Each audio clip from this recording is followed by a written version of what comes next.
Guys, what is going on? Vitaly Dubin is here. I'm super excited and grateful. I'm here in Poland. It's 1st of September, and right now we just finished the first European conference for Cloud Token, and I'm sitting with my business partner, Ronald, and the genius man behind Cloud Token, the best CTO ever, Ronald, who came all the way from Singapore to be here and support us here at the event. And I want to share with you here in this video as much information as possible so you understand what is cloud, what we are here to accomplish. So please pay close attention to what we're going to share right now. So Ronald, thank you so much. I appreciate your time and everything you're doing for this project. So I want to start this off and ask you, tell us in simple words, in simple language, what is Cloud Token and why should people participate in the project?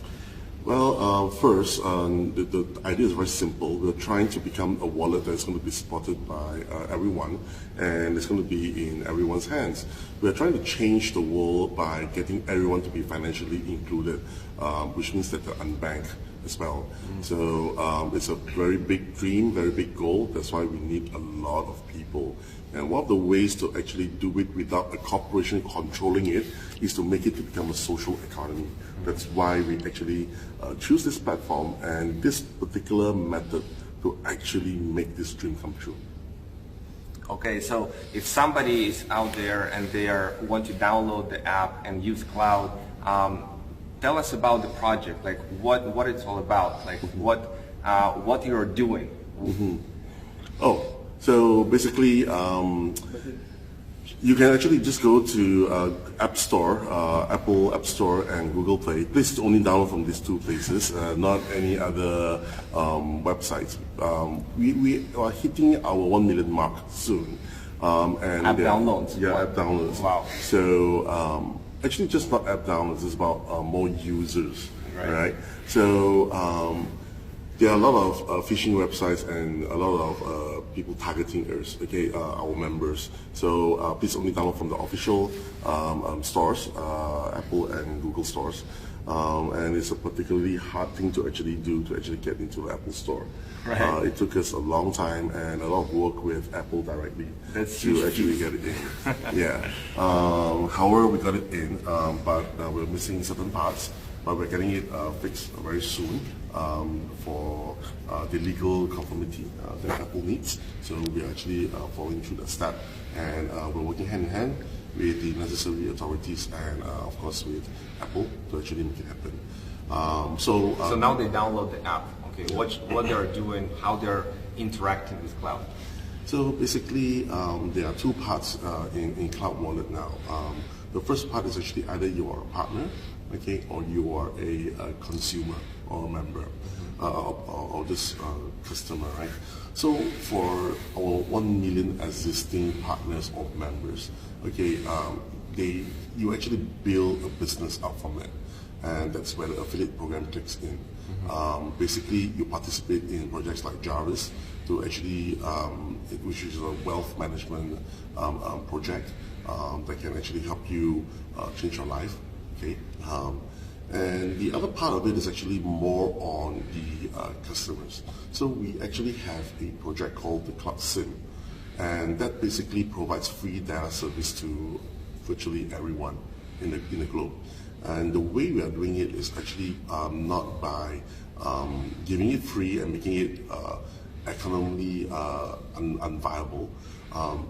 Basically, the consumers themselves, they actually put in a deposit and we actually trade with this deposit, and whatever gains that we get from that actually pays for the data. So it is economically viable. It's not like, we're trying to kill the market and then we dump a lot of money and do stuff like that. We never do this type of things. From day one when we started Cloud until now, we never actually spent a lot of money on marketing as well. The leaders would know this, right? And most of it is through personal effort, because we believe there's no such thing as a free lunch, right? You need to actually work for it. And part of how Bitcoin started was actually, you can't actually buy Bitcoins then, right? You have to mine it. So we are actually taking this concept back into cloud token to actually say that you can't actually buy cloud token. There's no way you can buy it. You will not be listed in exchanges. You can only work hard for it by participating in projects and building your own structure. So that is how the whole entire project will be. And we're coming out also with a very interesting project called the Merchant Program. The Merchant Program is going to be an affiliate program whereby partners sign up merchants, and of course there will be a affiliate calculation from that itself, which is going to be also very logical, whereby the merchant itself do not need to pay for any merchant discount rate, which means that the NDR, like what all the other payment platforms have been charging. Okay, so if we are not charging NDR, how can we actually earn money, right? It's very simple, because we are actually dealing with crypto, and the crypto actually gets sent to our marketplace to be actually liquidated.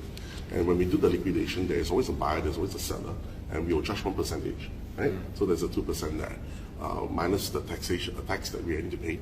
Okay, probably that leaves a big chunk of it, right? And the chunk of it itself will be divided into two categories, and one actually goes to a pool whereby it actually compounds, and the other part of it actually given out as a affiliate payout. So it will be very cool. And I believe that with our million partners to sign up 20 million merchants, it will be a breeze, right? So our target by March next year, we should hit about 10 million members. And 10 million merchants. Yeah, 10 million members. 10 million members, and about 100 million, 10 million customers, and in 3 years' time, about 100 million customers. For members itself, we try to keep it to be around 1 million and 1.5 million or so. As is when there's a too huge of a membership going on, it's difficult to actually expand in the other sectors. So we will put in a lot more limits, okay, on the participation of the partners, okay, but don't in Jarvis. Yeah, in Jarvis itself. So you mentioned all of things. I want you to come back in a second to merchant, but you said that Jarvis, when they participate, it can change their life. Can you expand a little bit? What is Jarvis? Like, how does the system work? Okay, Jarvis is actually a AI trading robot based on the quantitative trading engine strategy called the Room. And, you designed it? I did not design it, but I actually wrote the platform. Okay. And the calculation is from a mathematics professor from the Raffles Institute based in Singapore. He's a very brilliant man and written a lot of strategies on trading, and hopefully one day I can actually excite him over to give a talk in KL on trading strategies and quantitative trading strategies. So you take the Bitcoin and Ethereum, different coins, you put them on 32 insured exchanges. Actually, the simple way to say this is the room itself will actually calculate hotspots of what is hot and what is not, based on all the exchanges around that we are participating in or we are watching, and the different pairs there are. So basically, we're watching 16 pairs now. So you have 16 times 16. When you say 16 pairs, it's Bitcoin, US dollar. Yeah, 16 to 16, right? So you're watching all these pairs, and it's watching the indication graph, all right?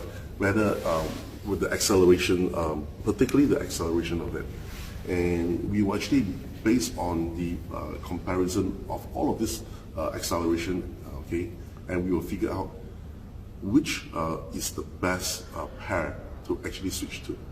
So you can think of it like a arbitrage, right?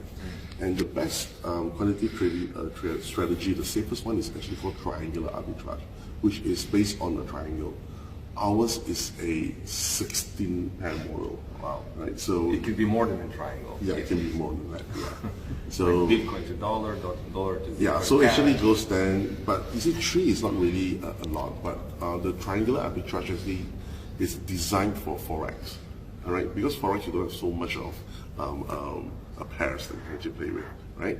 But in crypto itself, you have 1,000 overpairs, right? But we're only watching the 16 core ones, right? And of course, there will be a huge potential to switch between each and every one of them. Which the main goal is to increase the quantity of each. Of the main quantity that the member put in. So just remember this, right? Our goal, our strategy is if you put in 1 Ethereum, you gain in Ethereum, regardless of the price.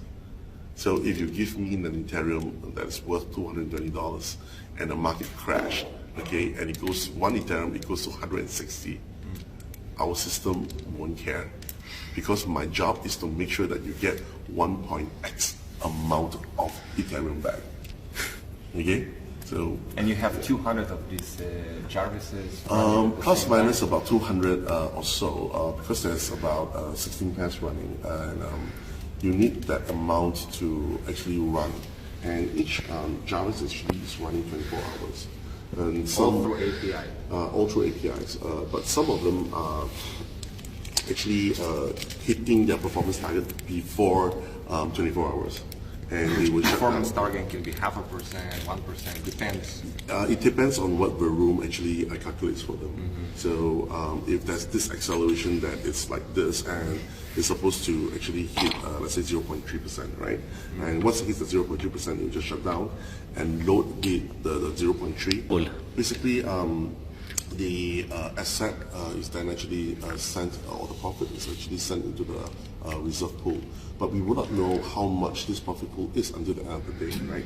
Remember that whatever you put in, you only get the next day. So basically, the profit pool itself, you have 24 hours itself to calculate how much we actually hit in target. Is the profit pool you're getting once a day, the profit from the trading? Or so basically, we will actually calculate the reserve pool. If it hits 6, then we will put 6 into the profit pool until 12. Then anything else. That's in a month? Yeah, that's in a month. What about daily? Like daily itself is it varies a lot. So you're thinking about each of the, that's why it's very difficult to calculate, because we have 200 overbots that is running at different intervals, and some of it are running, some of it are already finished, and some of it is overdue.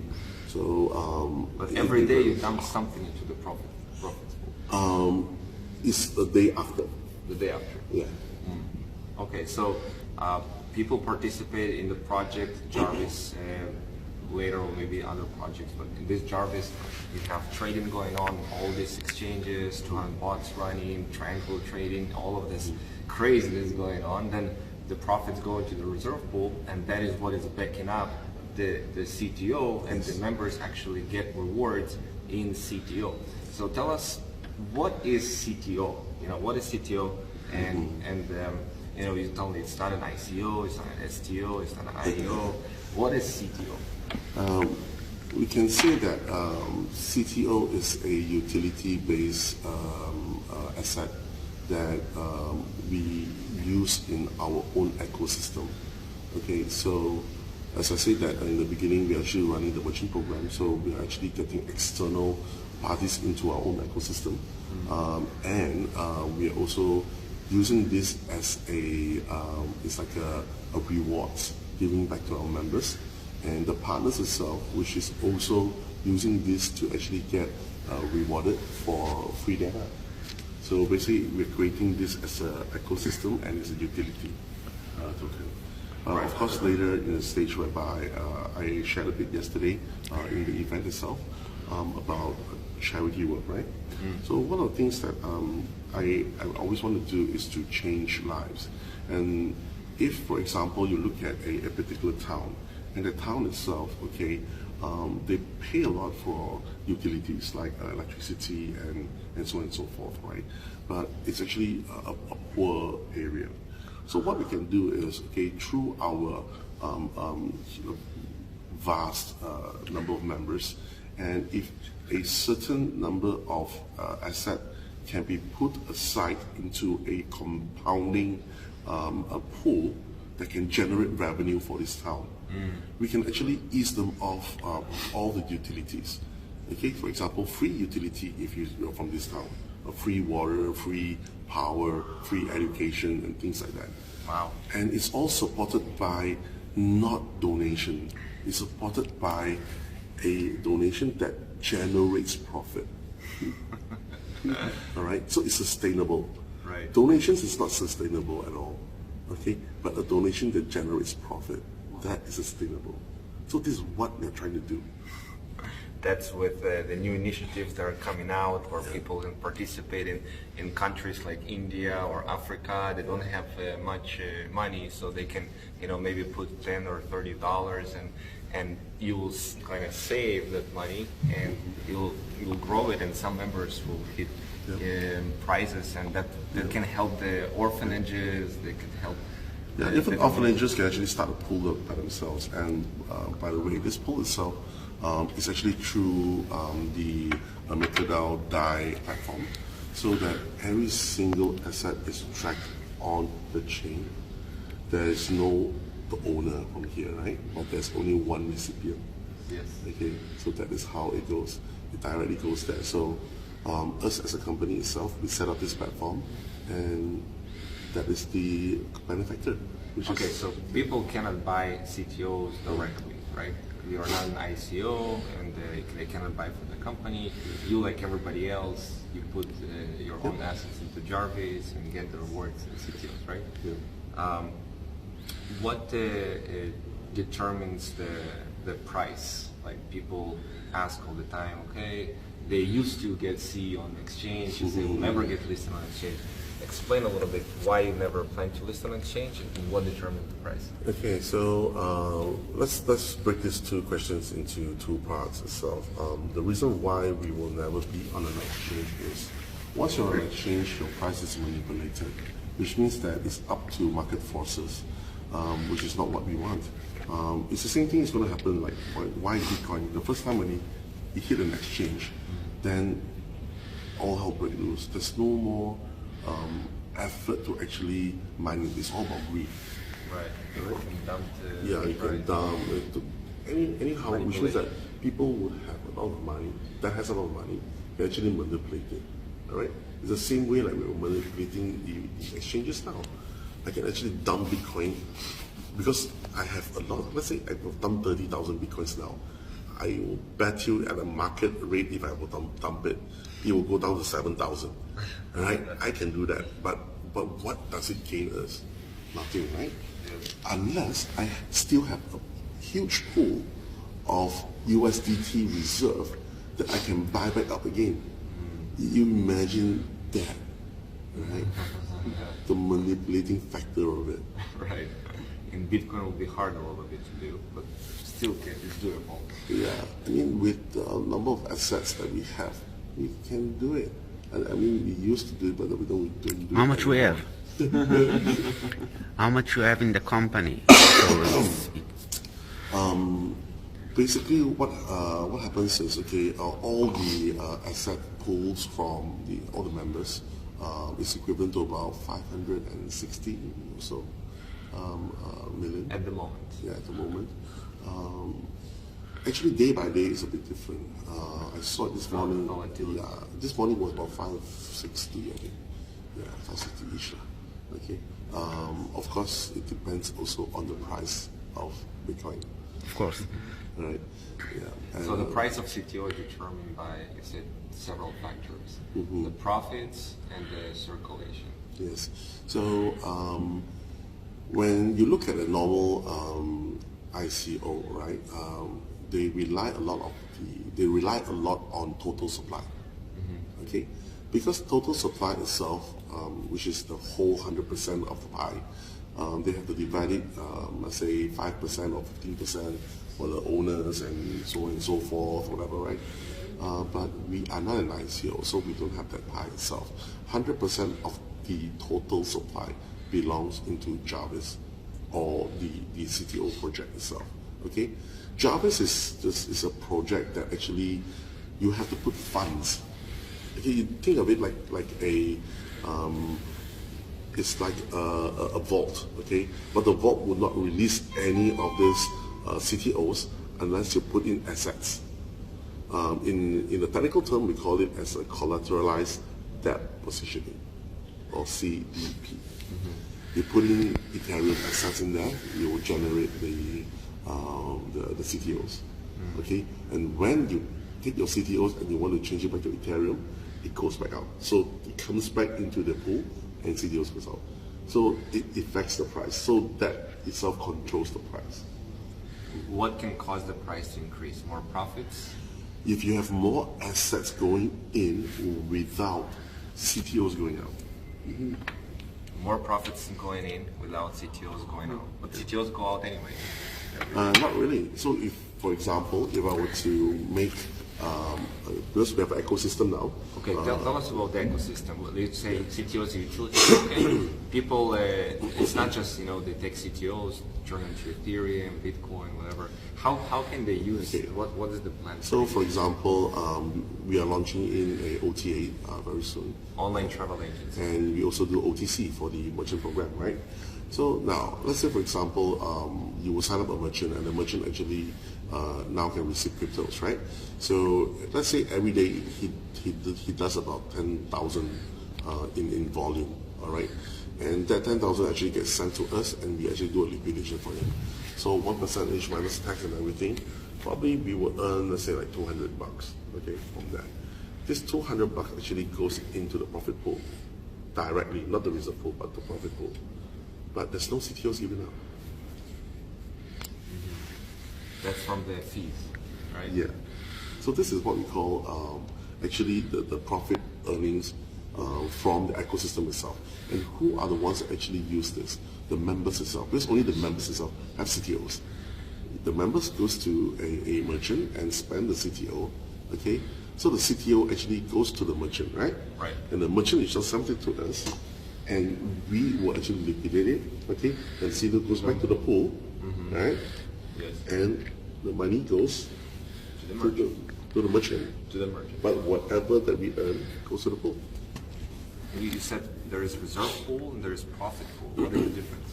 So the reserve pool is a pool whereby we put it as a escrow or holding, okay, that will calculate, okay, the percentages for all the different type of projects.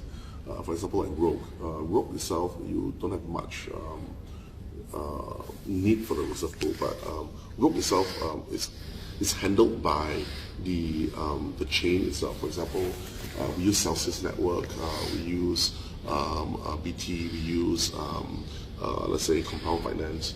It's all handled by this guy. So if you participate in the Rogue, you are able to check on the chain directly. Okay, but for projects like Jarvis itself, right?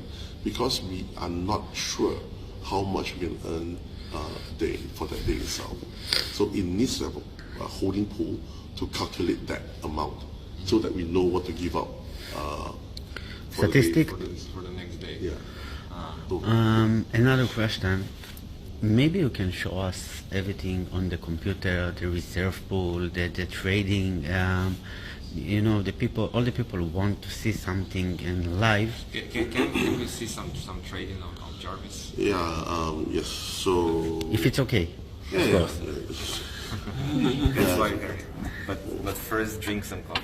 Jarvis that is being spawned by Varoom itself. If you look at this, right, this is a pair of LTC to BTC. And basically now what we have is this bunch of BTCs, okay, and this much of it is being used by this bot now.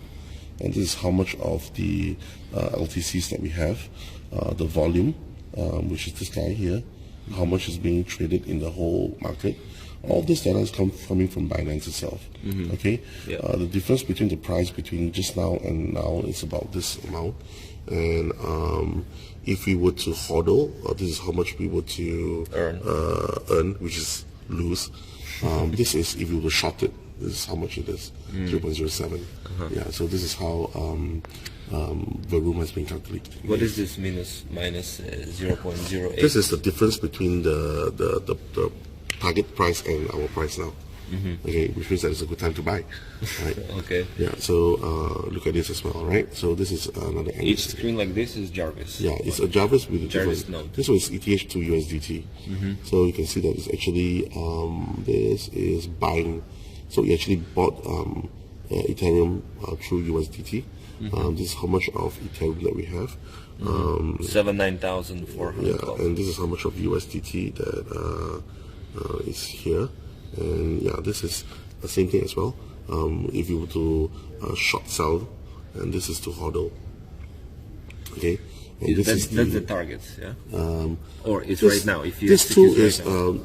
if I were to short sell it, means if I were to quantitative trade it, and this is if I don't do anything, what will happen? Of course, we want this to be bigger than this number, right? Is there any live trades going on right now? Yeah, there's two actually. Yeah, two. Right here.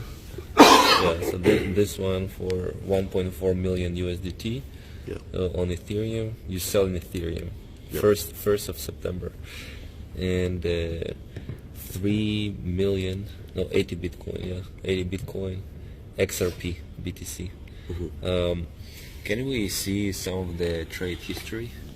Yeah, sure. Thank you very much. Trade history is wait. Exchange. Yeah, here and then we can click on here from here.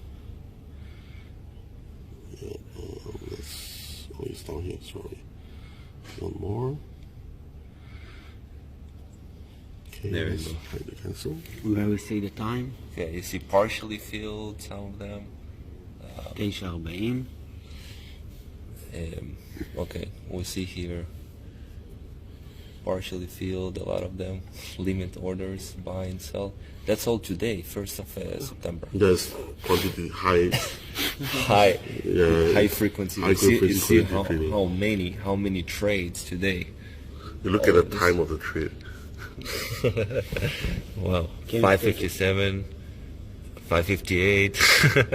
It's like sometimes every minute almost. Like, see, wow, there is a lot of trading going on, and this is The trade history. the trade history. from That was month the to order month. history. The trade history is completed trades. Yes. So, This is small quantities, 1,600. yeah, this quantity trading, right? Okay, so all of this are here. Let me see all these things. So yeah, this is how much? Wow, 9,392 Bitcoin. Now this is just one of your accounts, you know, and this is almost VIP 8 right now. It was VIP 8. It We'll went get up down and to down. this. You will actually calculate tomorrow, and then you will. To be VIP 8, you need to trade how much? Yeah, just 150,000? Just 80,000.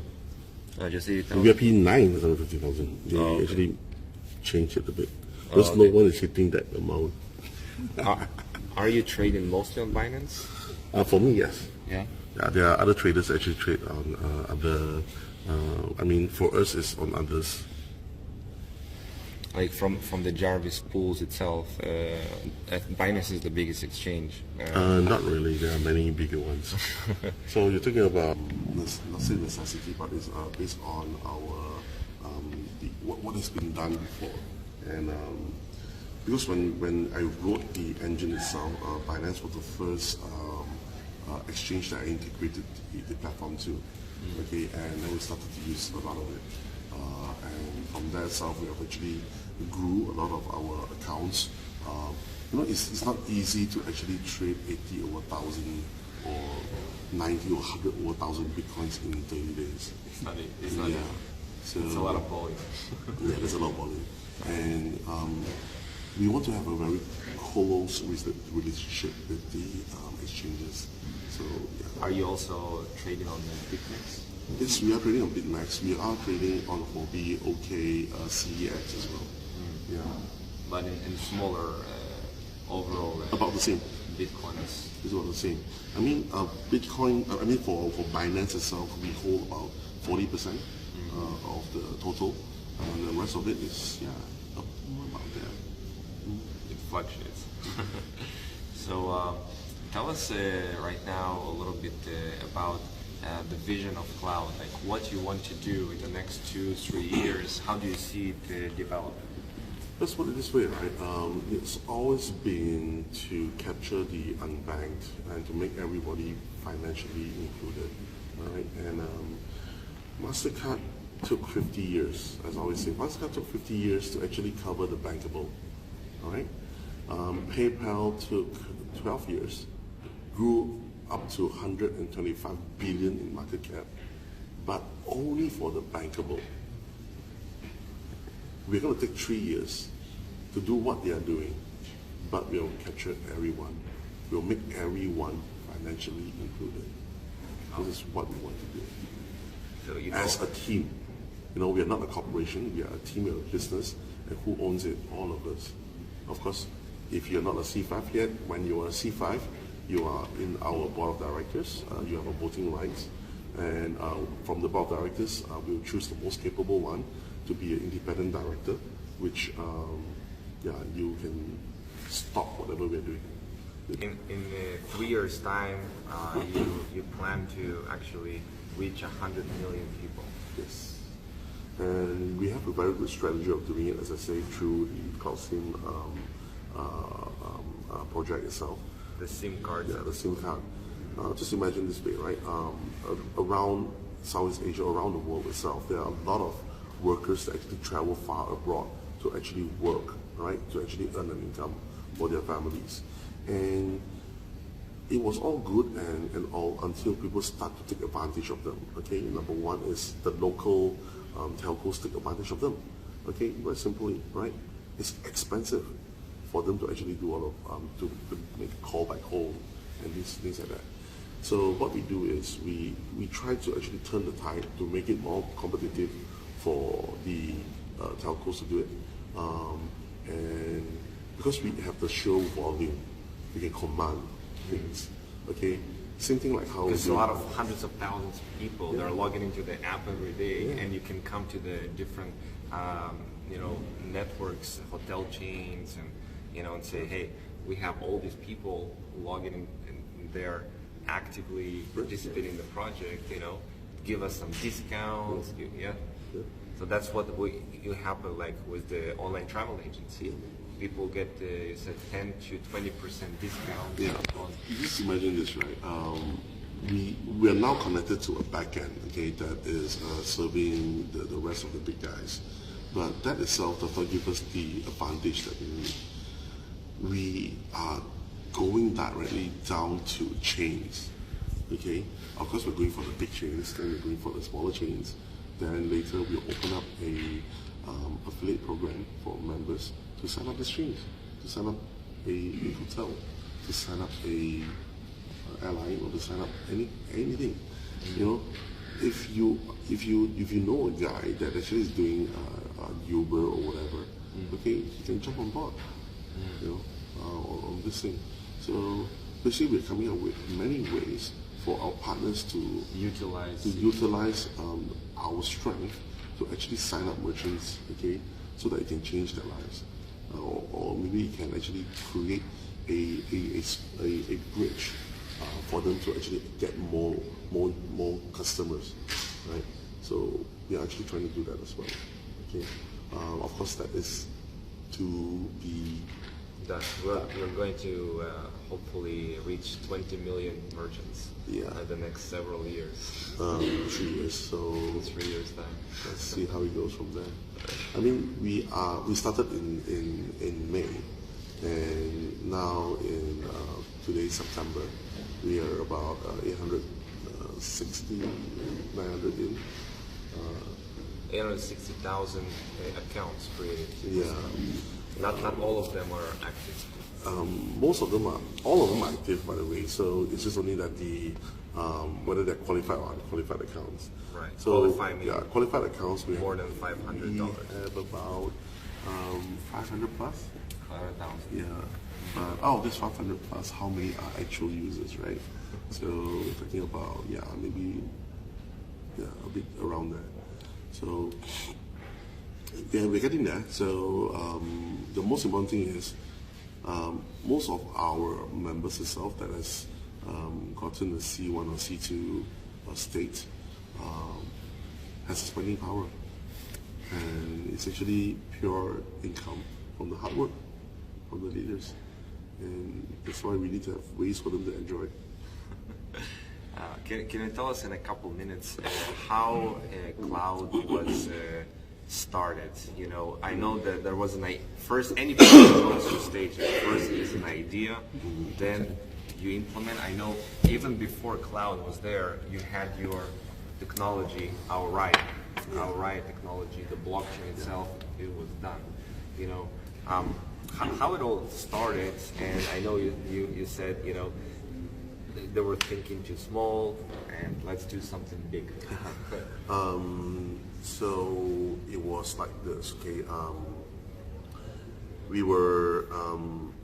had a platform, so you know, like all platforms, EOS or whatever, most of them, they are ICO based. You can say that. The outright platform. Yeah, ICO based. So we followed we followed like everyone else, whereby we try to raise funds, right? But when we try to raise funds, yes. The difficulty was how stable are you, and everybody started to only want to make money from the token generation event. Okay, oh, I want to get it at a cheap price and I want to sell it and things like that, which actually ticked me off, and I told myself that we cannot be doing this. Good projects cannot survive that way.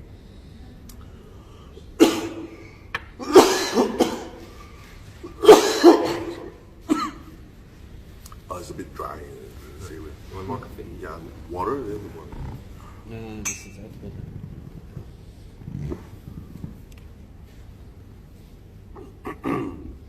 So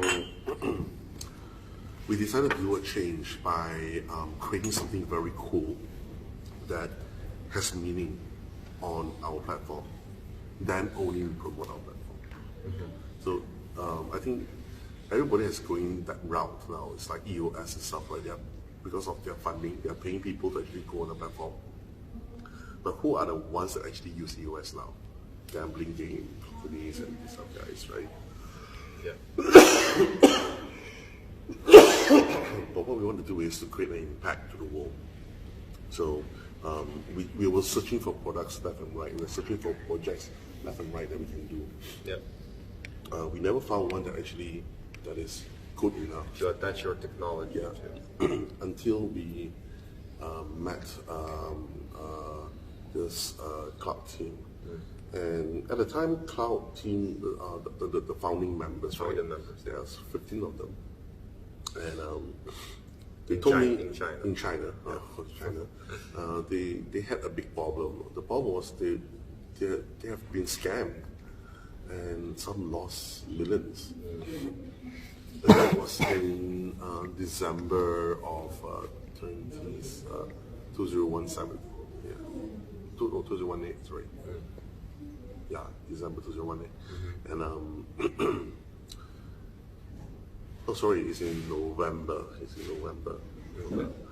And it was they were saying that they want to have something different. They want to start their own, something different.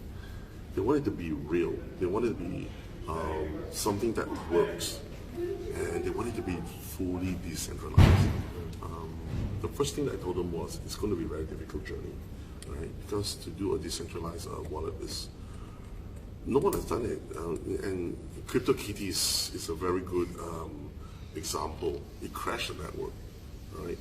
So they said that it has to be done. They have full confidence in what we can do, and I told them that if I were to take on this project, I need to be able to lead.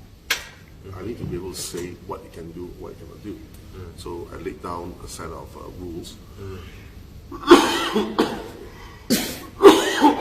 And of course, they all agreed in the first round, and we started doing it. By February, when we started to have the notion that we should be sharing more data, like in terms of how much of the users and how much of this and how much of that to the public, even how much we have received, they started to panic and say that, hey, this can't be done. You know, this cannot do. We can't do this. Nobody does this as well. That's why I say we are here to change the perspective of how projects is. Just imagine that everyone that actually put money into you, they are your business partner. You have the right to see the books. Right. Right? Right. And now you're withdrawing from that. How will people think? And from there itself, half of them actually left. So they were not willing to be transparent about it. Yeah, so half of them left, and of course the most famous guy said that he has no association with us because he wanted to do an ICO, and I said that no, once you're an ICO then you're no different, right? So broke off. He seems to hate me a lot, but that's him. Only 5 you said left from the founder. Yeah, from the 5 left. But that's not the problem. The problem was there are certain responsibilities that all of this leader hold. All right, not just only marketing, but the BPO, the business process outsourcing, create the company, create this, create that, the legal part of it, and everything else. I only handle the tech, right? Now you also handle this as well. I handle the media now, education, the whole lot. So it's like I'm running the whole company by myself, right? So basically, it is. I'm running the whole thing. The founding members are not doing it. The founding members are actually they're controlling the market themselves.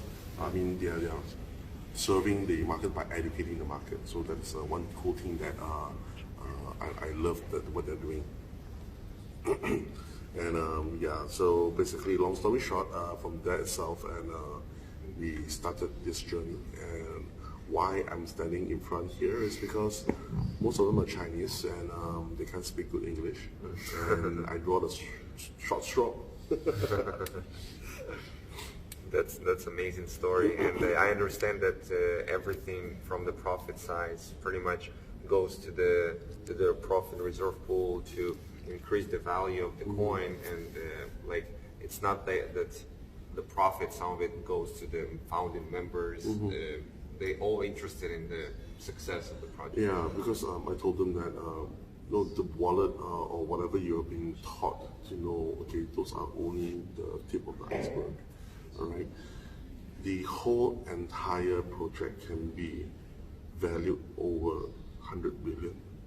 Wow. You look at how PayPal is, right? What does PayPal do? It just takes in your credit card and just help you do a transaction. That is about it. They're 125 billion in market cap. Wow. And you look at what we are doing. You can be bigger than that. So yeah, that's what we're trying to achieve. A lot of people they doubt in the crypto space. They've been scammed in the past. The projects failed and everything. It's so refreshing to see that you are so genuinely and transparently doing things. And one word that you can say to people so they can relax and say, you know what, we're with you. Trust us. Well, I always say this, talk is cheap, action speaks louder than words. So see what we're going to do, see what we're going to release, and from there itself, if you're willing, try this. We're going to do what you promised. That's the most important. And lastly, what are the next steps in the more immediate future, like next, maybe by the end of this year? What are the next plans? So clean up every mess that we have to release all the things that we promised by October. The big celebration event. Big celebration event. And by the end of the year, which is to launch the new UI and the dashboard as well. User interface. So that you can see the reserve pool, the total circulation and things like that. So all this will be there. And by end of this year and next year, so we'll be focusing more on tools which you as a partner can use to expand the team. We're going to focus more on education and more on how to expand the business across all the countries. We are also going to have a venture capital arm that is going to invest in new technologies that will help all the members actually gain more asset. Yeah. Remember that we are all in this business, right? And the KL offices will be done. Yeah, the KL offices will be done, well, next month. We're like 50, 60 people will be working on it. Yeah, but for us it's this, okay, our engineers, they come to the office or not, it's actually anywhere they are, they can just work. Yeah, so the merchant program, the OTA, user, yeah, a lot of things to come. Yeah, a lot of things to come, and we have 40 engineers, so a lot of them are working on the OTA to get it ready. A lot of them are working on the new engine that is going to really help us speed everything up. Okay, just think of it like a 2.0. Like next generation of cloud. I mean, we are moving the whole wallet platform into the pools. We already moved one, which is Ethereum. We moved to the pool already. The next is to move the Bitcoins and Litecoins and everything to the pool. So once we move to the pool, slow is just a thing of the past. I mean, it's still you're still affected by the whole chain. But at least now we can pay the pool to speed up things. Hey Ronald, thank you so much for sharing all this information. Guys, if you don't know who Ronald is, Google his name, YouTube, you find plenty of information about his background. He's a brilliant engineer in what he's doing, and I'm so grateful to be part of Cloud, Cloudtopian. Cloudtopian. So grateful that you're leading the project, and so many exciting things are coming. So keep doing what you're doing. You know, and we'll support you in any way that we can. And let's wish everybody, you and us, everybody, huge success with Cloud. Yeah, so we're going to have an event in October. Look for... Come to the event. Yeah, and come to the event. All right. See you guys.